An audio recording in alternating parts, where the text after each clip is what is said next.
ವಿಧಾನಸೌಧದ ಸಮ್ಮೇಳನ ಸಭಾಂಗಣದಲ್ಲಿ ನಡೆಯುತ್ತಿರುವ ರಾಜ್ಯ ಮಟ್ಟದ ಜಾಗೃತ ಮತ್ತು ಉಸ್ತುವಾರಿ ಸಮಿತಿ ಸಭೆಯಲ್ಲಿ ಮುಖ್ಯಮಂತ್ರಿ ಸಿದ್ದರಾಮಯ್ಯ ಅವರು ಅಧಿಕಾರಿಗಳಿಗೆ ಎಚ್ಚರಿಸಿದ್ರು.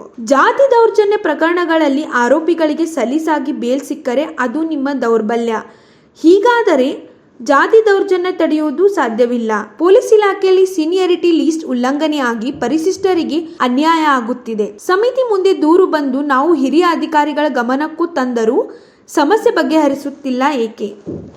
ಎಡಿಜಿಪಿ ಅಡ್ಮಿನ್ ಅವರು ಸರಿಯಾಗಿ ನಡೆದುಕೊಳ್ಳುತ್ತಿಲ್ಲ ಎಂದು ಸಂಸದ ಇ ತುಕಾರಾಂ ಮತ್ತು ಶಾಸಕ ನರೇಂದ್ರ ಸ್ವಾಮಿ ಅವರು ಸಭೆಯ ಗಮನಕ್ಕೆ ತಂದರು. ಇದರಿಂದ ಅಸಮಾಧಾನಗೊಂಡ ಸಿಎಂ ಈ ವಿಚಾರವನ್ನು ಮುಂದಿನ ಕ್ಯಾಬಿನೆಟ್ಗೆ ತರಲು ಸರ್ಕಾರದ ಮುಖ್ಯ ಕಾರ್ಯದರ್ಶಿ ಅವರಿಗೆ ಸಿಎಂ ಸೂಚಿಸಿದ್ರು. ಬ್ಯಾಕ್ಲಾಗ್ ಮತ್ತು ಬಡ್ತಿ ವಿಚಾರದಲ್ಲಿ ಆಗುತ್ತಿರುವ ಅನ್ಯಾಯಗಳನ್ನು ಸಬ್ ಕಮಿಟಿ ಪತ್ತೆ ಹಚ್ಚಿ ಸಮಸ್ಯೆಗಳನ್ನು ನಿಮ್ಮ ಗಮನಕ್ಕೆ ತಂದ್ರೂ ಸಮಸ್ಯೆ ಬಗೆಹರಿಸದೆ ನಿರ್ಲಕ್ಷ್ಯ ತೋರಿಸುತ್ತಿದ್ದೀರಿ. ಹಾಗಾದ್ರೆ ಸಬ್ ಕಮಿಟಿ ಕೊಡುವ ವರದಿಗಳಿಗೆ ಬೆಲೆ ಇಲ್ಲವೇ ಎಂದು ವಿಧಾನ ಪರಿಷತ್ ಸದಸ್ಯ ಸುದಾಮ್ ದಾಸ್ ಅವರು ಸಭೆಯ ಗಮನಕ್ಕೆ ತಂದರು. ಇಲಾಖಾವಾರು ಮುಂಬಡ್ತಿಯಲ್ಲಿ ಆಗಿರುವ ಅನ್ಯಾಯಗಳ ಬಗ್ಗೆ ಪರಿಶೀಲಿಸಲು ಪ್ರತ್ಯೇಕ ರಿವ್ಯೂ ಮೀಟಿಂಗ್ ಕರೆಯುವಂತೆ ಮುಖ್ಯಮಂತ್ರಿಗಳು ಸರ್ಕಾರದ ಮುಖ್ಯ ಕಾರ್ಯದರ್ಶಿ ಶಾಲಿನಿ ರಜನೀಶ್ ಅವರಿಗೆ ಸೂಚಿಸಿದ್ರು. ಪ್ರತಿ 6 ತಿಂಗಳಿಗೊಮ್ಮೆ ಉಸ್ತುವಾರಿ ಸಮಿತಿ ಸಭೆಯನ್ನು ಕಡ್ಡಾಯವಾಗಿ ಕರೆಯುತ್ತೇವೆ.